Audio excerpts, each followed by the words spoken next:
Welcome to the Healthy Youth Ministry Podcast. HYM exists to encourage, equip, and empower youth pastors and next-gen leaders. Our heart is to develop healthy youth pastors and leaders who are equipped to pioneer healthy youth ministries.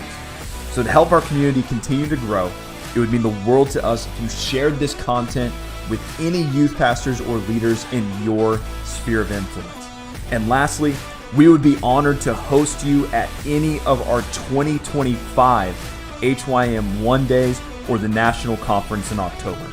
To stay up to date, follow our Instagram at HYM Conference or check out our website at hymconference.com. Well, with all that said, it's time to get stronger together because we know that one of the major keys to a healthy youth ministry is a healthy youth pastor. Let's grow. Hey, welcome back to our Stronger Together edition of the Healthy Youth Ministry Podcast. We say it all the time here at Healthy Youth Ministry that we are stronger together. And with us today is one of my friends that I've known for years. He's an incredible speaker, incredible leader, and he's hanging out with us today. His name is Peter Reeves. Come on, it is good to be on the pod, man. Let's I'm excited. go. I kind of want to be like, wow, wow, wow, like you know, say, man, pumped to have Peter with us. And I just wanted everyone, if you didn't know Peter, I just wanted you to introduce yourself and just let them know who's Peter Reeves. Yeah. Man, all these things, I don't want to give your intro for you, but just like, man, who's Peter and how are you leading today? And man, how'd you get to the point that you are now? Yeah, man. I'm a husband and a father. Obviously, the most important things. I am living currently in Orlando, Florida. Originally, though, from Philadelphia. That's right. Go Birds. But yeah, I am the teaching pastor at Faith Assembly in Orlando. I'm also the multi-site director there, so I get a really awesome opportunity to oversee that. I'm a teaching pastor also at another church in Denver, and I travel the nation talking about Jesus and advocating for foster care for youth ministries. I love what I get to do. It's one of the funnest things in the world, seriously. That's awesome. So you're now in this season of life working in kind of more of that leadership side of the church, helping mobilize leaders and pastors to effectively reach more people there at Faith Orlando. But you're also, a teaching pastor in another church, but you travel, I'm talking That's what I camps, conventions, leadership events, hanging out with us at Healthy Youth Ministry Conference. Like, you're investing and using that gift. And so, Philly, tell me this. Is it only the Birds, or are you like a 76ers fan too? Go Sixers, go Birds, and I'm really a football, basketball guy, but I'll even shout out to the Philadelphia Union. Get your little MLS in there. But I'm not a baseball guy to per se much, but if the Phillies are on, I watch it. You know. So everything Phillies, because that happens when you live in a town like that. You and I, our lives cross paths when you leave Philly and come to South Dallas, Red Oak, Texas, to be a part of then Oaks School of Leadership, but now Oaks College. So you moved down here. That's when I got to meet you, this young man, hardworking. In his bio, I even think it would have been your Facebook bio then. It was my Facebook bio. For Already sure. has a mic in his hand. I wanted people to know this is what I do. That's right. Doesn't matter where. Man, I'm bringing the word. Yes. And so you jumped into our school and, man, got to be a part, which was fun for us, a part of some internships, and you led a small group actually at our house. At your house. It was the biggest honor. Led it with Corby, your wife. Shout out to Collide. Those students were amazing. Yeah. Awesome. One funny story from that is I'll never forget one time she made cookies for the small group. Yeah. I got there an hour before because leaders show up early. If you show up on time, you're late. That's right. Exactly. But I ate all the cookies. And Corby came out. She was like, yo, where's the cookies for the students? I was like, oh, I thought that was for me and you. The kids had to like break the cookies in half and have one each. Because you're a starving college student at the time. Your boy was going in on those cookies. Fresh cookies, game changer, different than the calf. I tried to show up right before the students came, but right after they had dinner, just in case there was some leftovers. Come on. And then, man, we got to go on a couple of ministry trips together. Yeah, so fun. Traveled to Fort Smith, Arkansas. hang out at Genesis Conference. With Josh Mayo. Shout out to you, that's man. right. That was a great conference. It was. First time I was exposed to something of that magnitude, seeing all those great leaders and speakers and the logistics behind it, because you were helping running the conference. Yeah, man. That was so awesome. It's, to me, as a leader, which now you're in a different phase too, is a part of our role is to expose other people to different environments. Yeah. And that concept of we're stronger together. I just believe the capital C church, we can learn from everyone. Different sizes, different structures. There's so much we can learn from each other. And so it really is one of those things of moments like that, bringing young leaders along. So you're with us for a year. And I always tell people, you ended up going back home, finishing school at Valley Forge. Yeah. But it's like in sports, the transfer portal. I'm like, hey, OU fans, like we consider, hey, Hurts is, man, Jalen Hurts, he's a part of, that squad video that happened at OU, but we also know he played at Alabama. And so I always go, you know what, hey, and now he's an Eagle. Peter's one of our, yeah, that's right. Peter's one of ours, alumni. Hey, 1 year, it mattered. Yeah, it was awesome. But what was cool for me, I've got to see you grow as this, 18-year-old kid coming in here, and now you're in your early 30s, a dad, a leader of leaders, speaking all over the world. But I just want to remind people, because there's a lot of listeners watching or listening, that they might be a high schooler or a young leader.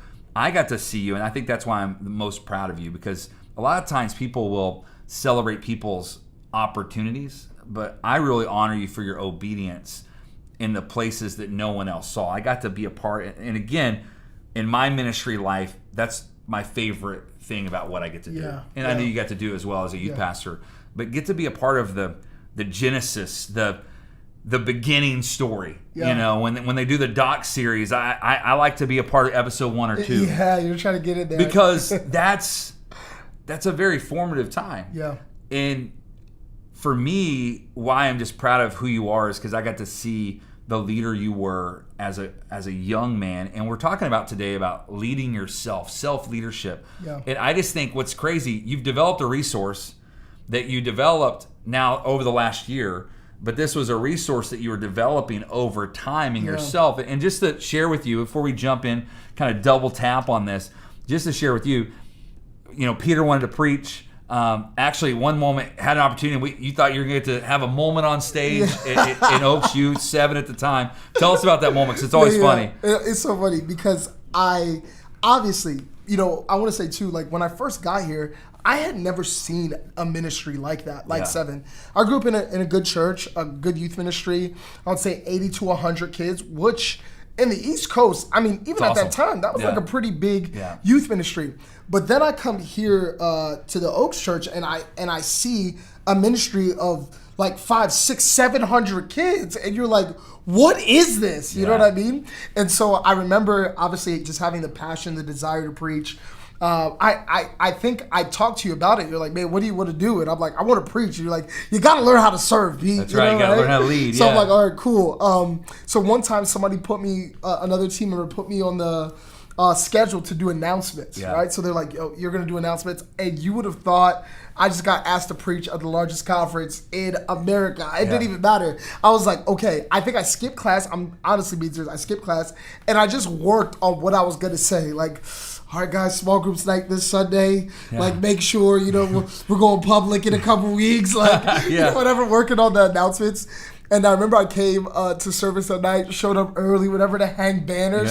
Come on with the ties, let's go. Hang banners. So, and then had to rehearse, because we did rehearsal too. Exactly, so you rehearsed on stage already. I rehearsed on stage, and then something happened to the service where like we were going over time or something shifted. And so as I was about to go up, you came in the back and you're like, you know what, I'll just do the announcements. And you took the mic from me and you led the announcements, and then we moved on to the next thing. And I was just standing there like, oh my gosh, like I just worked on this the whole day. But then it's that time I learned, like, hey, when things are moving and you got to be adaptable and shift. It was a good moment for me. But it's still so funny to talk about today. It is. Now it's so funny because when this is released, you already have spoken at Healthy Youth Ministry Conference, and so this story will be told on stage. It will. It has to be. Because I'm gonna get to hand you the mic and walk away. It's all you. But this is what's cool. It's in the making. It's so beautiful. For some of the young leaders, you're like, oh man, I just want that opportunity. You decided, hey, instead of I'm gonna figure out ways. We connected you with a guy named Sam Farina. He started mentoring you because, again, that's a whole nother conversation. When someone comes to you with a calling, it's our responsibility to steward that. Yeah, that's right. And hey, you're probably not gonna be preaching every week in this youth ministry right now. You're 18. Not that you can't, because you could. It's more of, man, we're trying to, especially at that time, we're trying to kind of move the youth ministry into a place. And so it was less even about preaching at the time, but helping move students into the vision that we wanted.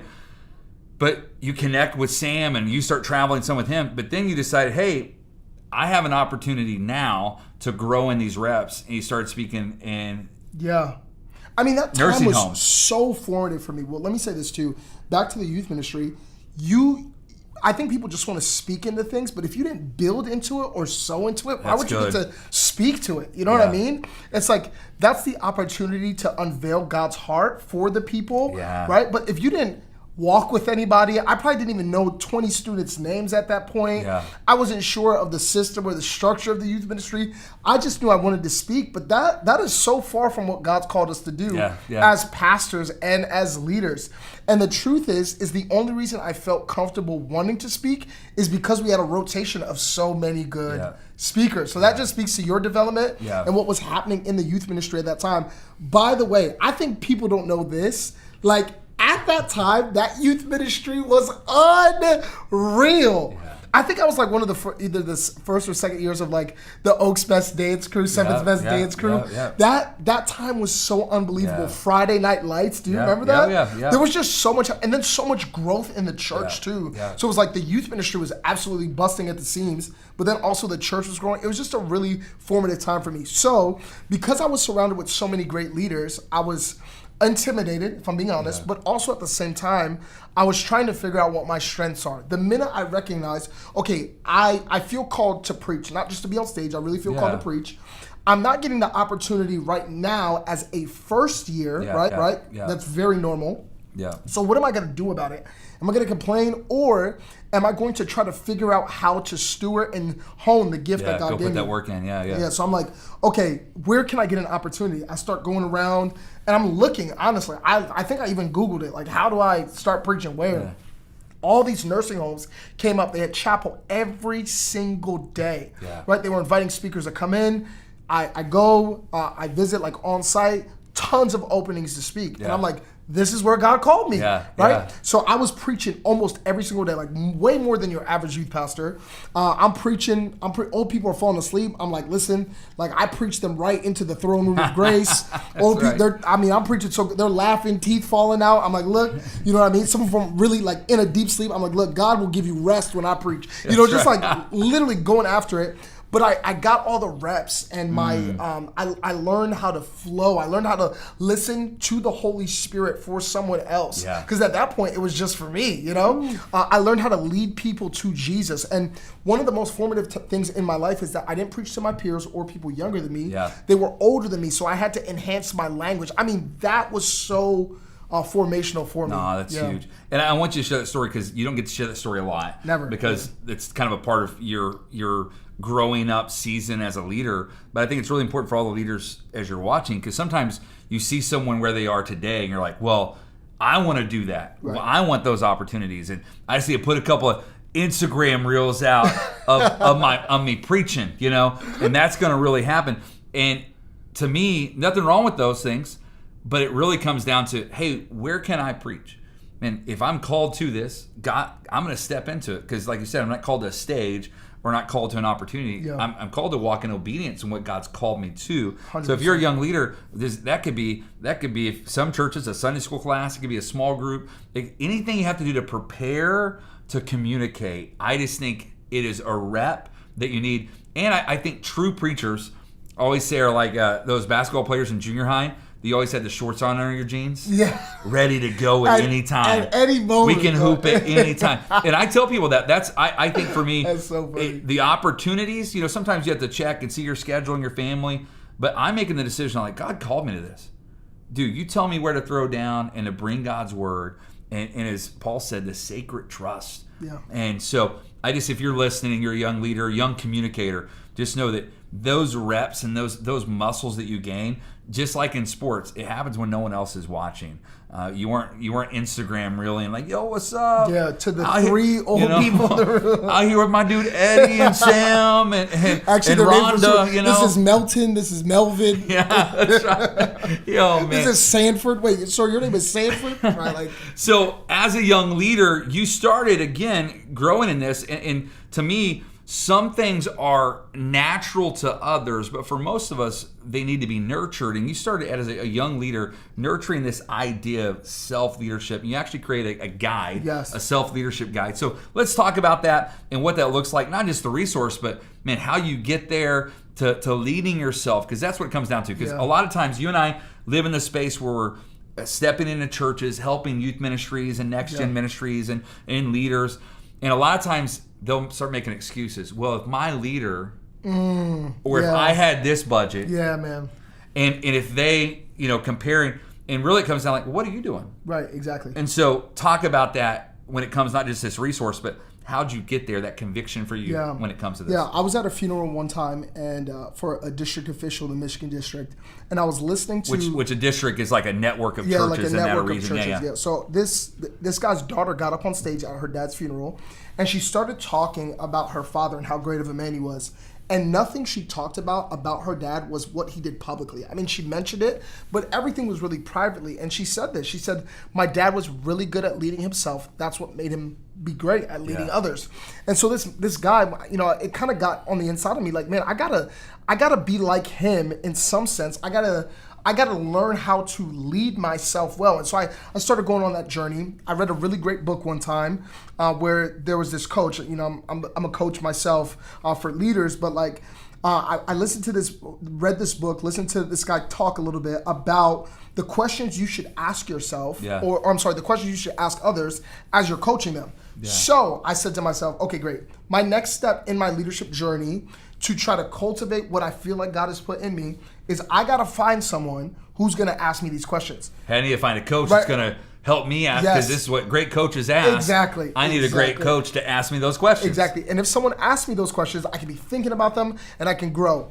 Well, here's what I ran into is that all the great leaders I asked, all of them were busy, right? Like they believed in me, but they also did not have time, all the time in the world, to ask me these questions every week.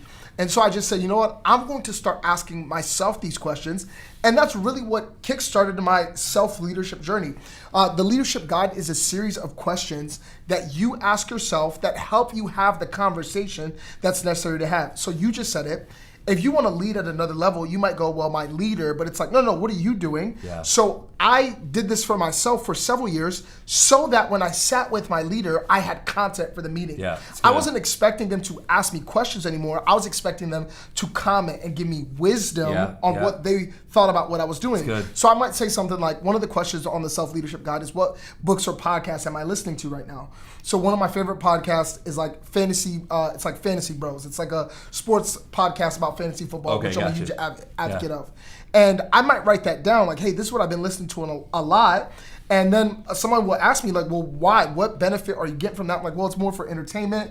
And then, whatever. And then my leader would go, okay, so it seems like you're spending a lot of time entertaining yourself. What are you expecting to happen if that's what, you know what I mean? It's like seed sowing. Yeah, what are you I'm bringing the content to them. Again, we're not wrong. Nothing's wrong with fantasy football. No, I love fantasy football. But there I'm comes in 3 leagues.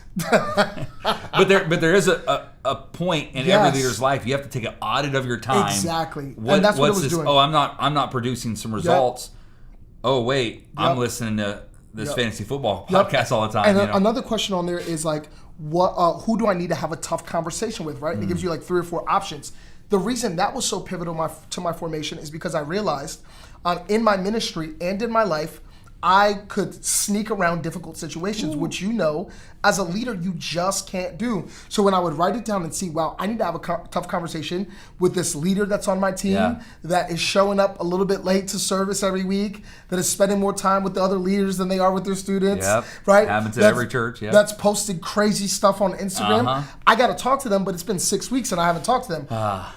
And then the next one might be like, yo, my dad, he's a person I need to have a tough conversation with that I have not had a tough conversation with him about just our family and boundaries. Okay, the next person is I got to talk to my direct report because here's my job description, and in the past 20 months, 42 different things have been added to it. Yeah. What do you want me to focus on? That's an etc. At the bottom of that. Exactly. But I just mean like asking myself those questions, then presenting it to my leader, helped me get wisdom, right? That's good.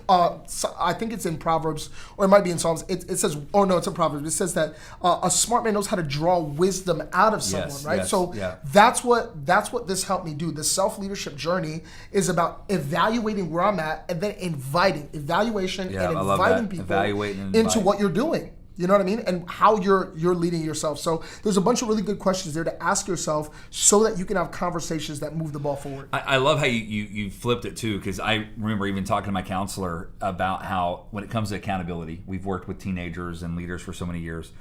And a lot of times when someone, maybe they mess up or they make a bad decision, and back in the day, especially young leaders, young men as well, like, well, my accountability partner didn't ask me the question. Yeah. That's not real accountability. You have to take self-accountability, and it actually, real accountability is asking to self-report. Correct. Hey, this is where I'm at. Yeah. And so many leaders, I think, are stalled out in their leadership because they're waiting for someone to prompt them. But you're saying, hey, flip this. You should be asking these questions of yourself. Yeah. Because God has a purpose and plan for your life. That means, how are you stewarding that calling on your life? Because I think as a culture, and not just church world, but in sports and so many things, we just think that, it's just all going to naturally come to me, or hey, if they would do this, or if I had that opportunity, and again, it goes back to if I had that church, that budget. But God has a specific design and purpose for your life, and it's how do you steward that. Now we do. Accountability, iron sharpens iron. Yeah, for sure. But you even asking, hey, I need someone in my life to push me, but I have to self-report. Yep. Hey, I'm really struggling having this hard conversation. Exactly. Instead of waiting for someone to ask, hey, is there a hard conversation you need to have? And the worst thing that could happen, this actually happened to me. So I'm praying, God, give me an opportunity to meet with some people that are big dogs, that inspire me, that I'm fired up about. Yeah. And so I'm praying this whole time, right? So one day in my ministry, someone that I really look up to, it happened. They were speaking at the church that I was at, and my pastor asked me, he said, do you want to host them? I said, Pastor, I've never felt more like you heard from God. I'm supposed to host them. Yeah. So now, in that situation, this is a person I really want to meet. I'm kind of nervous. I'm excited. And I go, what am I going to talk to them about, right? And I had to try to get ready instead of being ready because I already evaluated where I was, right? So what this helped me do is when that moment I absolutely floundered. Like I got to talk to them, but I really didn't ask for their wisdom on anything. Yeah. I just kind of kept to myself, kept quiet, and honestly, it was a waste of their time, right? Fast forward to, I kind of create this for myself before I ever made it public. I mean, literally, I made this so many years ago, and I just made it public. But for myself, I have this list of things. So one time, my pastor was supposed to pick somebody up that he couldn't pick up. I got to pick him up, and immediately we were able to dive into questions. So a question on there is what inspires you, or who inspires you? Yeah. And I was able to talk about some influential people in my life and pinpoint what specifically about them inspires me. And that person said, wow, the influences in your life are kind of the same in my life, and that created a deeper bond. I'm still in threads and conversations with that person because I was prepared for the convo and I pulled wisdom out of them. You know what I mean? And then this self-leadership thing translated into my ministry too, because when I was leading, especially in the context that I was leading Next Gen, but I also had to contribute to other environments of the church, I wasn't waiting for someone else to take initiative or take charge. So in a sermon planning meeting, instead of my pastor saying, hey, here's the ideas that I'm thinking about, I would come in and say, hey, what's inspiring you?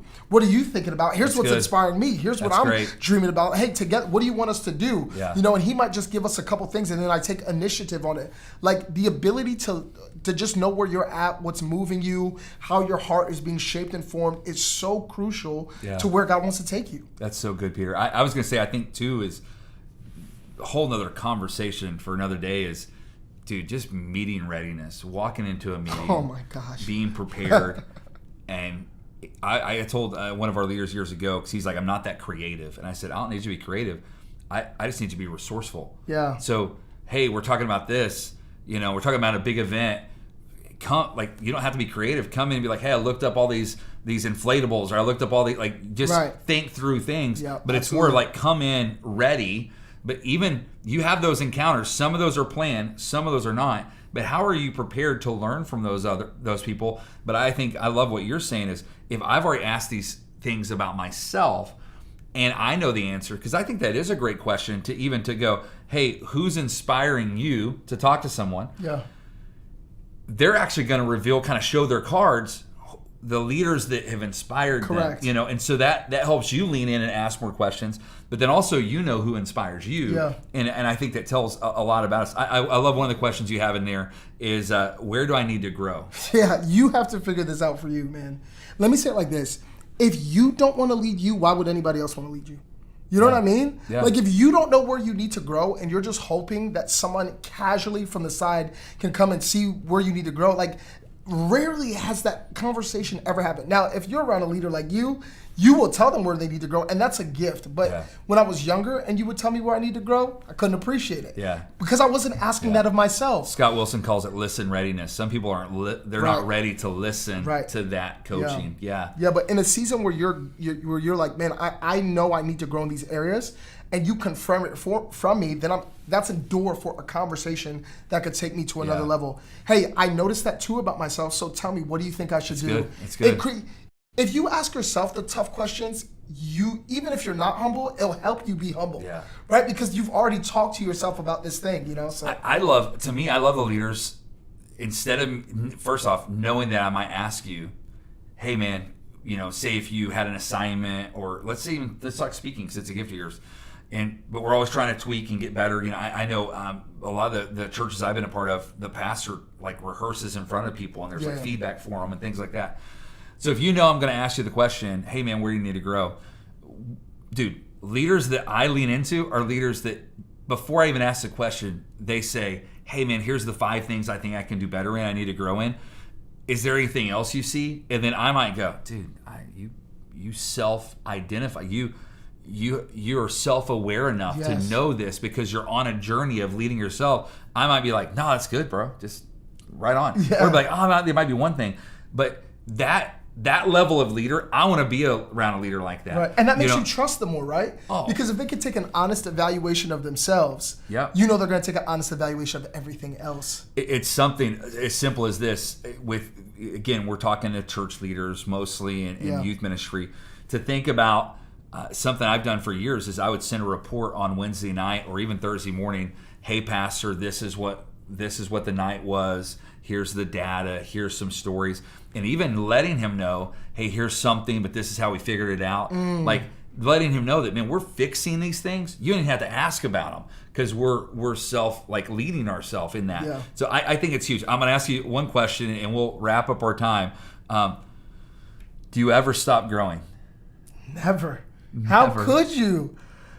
I wanted you to say the answer. I think it is the right answer, but I've just been around leaders. I know even for you, you've been now in some new spaces with older leaders. Yeah. And there's some older leaders that, dude, what inspires me about certain older leaders is you're like, dude, they're still growing. But then there's ones that you can just tell they haven't read a book or listened to a podcast in years. Crazy. And there's data that proves that. And again, it's not about better. It's about, no, there's areas of my life that I need to grow in because God continues to have more for me. Yeah. Every time I'm around you, you're talking about areas you're growing in. You're talking about people that are inspiring you, people that are further along. And again, some of these people 10 years ago, you wouldn't even thought about reaching out to because they were so far away that it's almost like their words wouldn't even have made sense. Correct. Because you weren't in the same context. Right. And so I always who's just a little further than you? And from time to time, there's those outliers that you have the ability to talk to someone that's like, dude, they're 10 steps from me. I'm going to learn from them. I might get 10 minutes with them, but I'm going to learn from them. But I just think you model this really well. But to encourage all of our listeners, talk to me just a little bit about, man, we never stop growing. And I know some of you might feel like, well, that's exhausting. Well, the destination's heaven. Mm-hmm. And we don't arrive at some leadership because if it's about, well, if I get this position, I've arrived. No, that complacency is dangerous. In football, cool to get you beat every time. The moment that you think man, I'm good. Right. And even our coaches would tell us, even like getting off of power in a hurry, like when you start getting tired, that's when injuries start happening. Yeah. And again, whole other conversation. We're not talking about just wear yourself out. You need to have pace. You need to have Sabbath. It's more of you have this drive that you wake up and asking that, man, where do I need to grow? Where do I need to grow as a dad? Where do I need to grow as a husband or a wife? Where do I need to grow as a leader? Where do I need to grow as a leader that's under leadership? Where do I need to grow as a leader that's leading others? Yeah. Like, to live, like those questions are revealing, sometimes painful, but if you're willing to ask those questions, you will see growth little by little. Yeah. But I think, talk to me a little bit about just not getting, because think about, let's rewind, because I know you're, like I've known you now since you were, a teenager. You can look back and we can go, dude, Peter, you made it, bro. You get a mic in your hand all the time. Dude, that is insane. Think about all the people you're saying no to. And we're not trying to make light of this, but it's like, it's not like, oh, let me preach in a nursing home. You're like, man, I can't because there's too much. It's like you're literally even creating like a teaching team to man, how can we continue to impact some of these camps in these areas? Because I can't, like, bro. Dude, Joseph taking the mic from you. Now it's like, man, but you could get to the point like, I made it, man. Yeah. Look at us. But you haven't stopped growing. So talk to me about that. Well, I think let me go Bible first, right? Like, I can't remember where she's the queen from. Is it the Queen of Sheba? Mm-hmm. I don't know. She came to visit Solomon. She had her own kingdom, her own right, her own influence. Her people weren't even exposed to the ways and the brilliance and the opulence of Solomon. Yet she still took the journey on her own dime to go sit under someone's leadership. And the scripture says that when she got there, she understood that what was said about Solomon was actually all true and more. Yeah. And so that picture of a queen coming to see a king from a separate kingdom, bringing gifts on her own dime, I mean, that should tell us right there that it is the prerogative of the Holy Spirit and of God for us to keep growing. That's right. Jesus, 33 years on the earth, 30 of those years in obscurity, and the only verse we really have about Jesus' early childhood is that he grew in stature with favor with God and man. Yeah. He what? He grew. Yeah. Right? Yeah. Because obviously you're going to grow. I mean, I grew to 5'7", so that might not be too biblical. But you're going to grow in favor with God and with men. In other words, he was paying attention to the rhythm of the culture around him. He was applying himself. He was figuring things out. I mean, even when, this is definitely like a CPS case. Jesus and his family are traveling back. I'm really big in foster care. Yeah. They can't find him. Where'd he go? I'm like, Mary, you are not only the worst mom, you might be the worst Christian. You lost God. Like, that's crazy, But it says that Jesus was in the temple and he was debating with the scholars. Even as a young boy with no responsibility, Jesus took initiative to debate, to learn, to talk with people who were, quote unquote, the scholars of the day. So I'm just saying, if Jesus took the opportunity to grow, even in his early stages, all the way for 30 years of obscurity, why would we not take that chance? I mean, you've heard it sound like this before. You're either growing or you're dying. There's no in between. You know what I mean? Yeah. And so I just think one of the scariest pictures of leadership is that God could present you with an opportunity that he gave you time to grow into that you're not ready for. That's terrifying, Yeah. We have to keep growing. And I'll say it like this, too. Some people might listen to this conversation and say, self-leadership, that's selfish. Leadership is about serving others. Well, we all know the story of the starving baker. You know what I mean? Mm-hmm. It's like you cannot feed anyone properly if you yourself are going to die because you did not eat correctly. We say it about prayer. We're also saying it about leadership, right? Like, how can you teach people to pray or lead people if you didn't spend time with the one who can speak a word to them, right? It's the same thing with leadership. If you don't spend time cultivating in the darkness what God has given you, how can you expect it to be awesome in the light? Well, it's the idea of love the Lord God with all your heart, mind, soul, and spirit. That's it. And then he goes, hey, love your neighbor as yourself. Yeah. And so really going, hey, how are you developing yourself? Again, we're not out here doing like self-help. We're just going, hey, as people of God, great example of Jesus, we're just continuing to grow. Even to think about the evolution of the story of Peter, the arc of his life. Oh my goodness. Of literally one moment, Jesus like, yo, Pete, you're the man. You're gonna be a leader. Next pet. Hey, get behind me, Satan. Peter's like, oh man, I can't. One step forward, two steps back. And you get to see this continued journey. Then the Holy Spirit empowers him. But then even as this leader in the church, he's still like, you just see this growth in him. And to grow, it's like we have to die to ourselves. We have to. You can't. So all the things we're talking about, you can't do on your own. You need God. You need the Holy Spirit to help you. But we're ultimately saying too, you can't blame someone else for why you're not growing. You have to take extreme ownership and go, hey, I'm going to ask these questions to myself so that I can effectively lead others and lead in that way. And so, dude, thank you so much. So tell us, because that is a resource. Where can they find this resource to kind of go into it? The resource is available, peter-reeves.com. In $6, just because I wanted people to invest in their own leadership. Yes, I agree. Some people have not taken that step, but if for some reason you couldn't afford it, just send me a DM on Instagram. I will send it to you for free. Yeah. Also, you can find $6 at Starbucks, man. Yeah, exactly. Come on. But that's the thing, though. $6, Anything that's free, most of the time we don't use. You're right. But that $6 piece, I've had so many people reach back out to me and say, hey, I'm using this. It's challenging me. Yeah. I'm able to have deeper conversations about my leadership, my journey. Yeah. It's really helpful. And there has to be an investment. I again, go back to, we talked about sowing and reaping.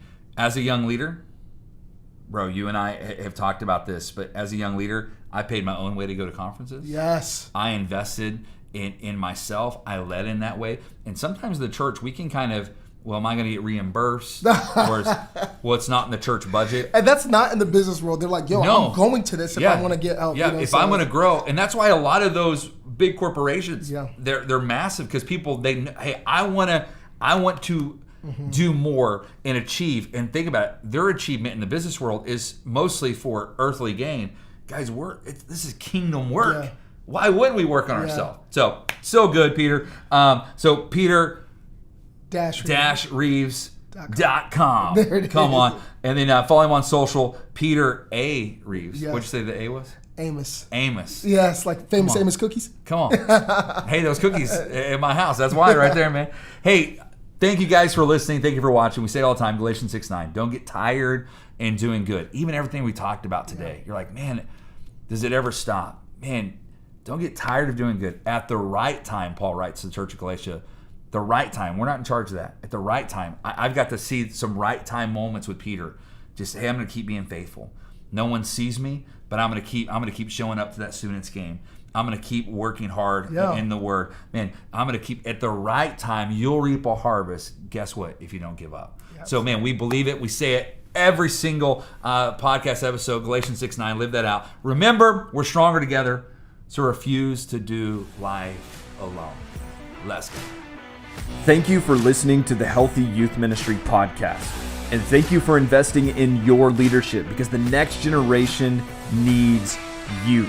And we believe one of the key elements to a healthy and growing youth ministry is a healthy and growing youth pastor. To stay up to date with all things HYM, remember to follow our Instagram at HYM Conference, or check out our website, hymconference.com, as we will soon be releasing all the 2025 HYM One Day and National Conference information. And our final prayer and encouragement to you is this, Galatians 6:9. So let's not grow tired in doing what's good, for we know at the right time we will reap a harvest of blessing if we don't give up. So don't give up. And with that, we will see you next month for another episode of the Healthy Youth Ministry podcast.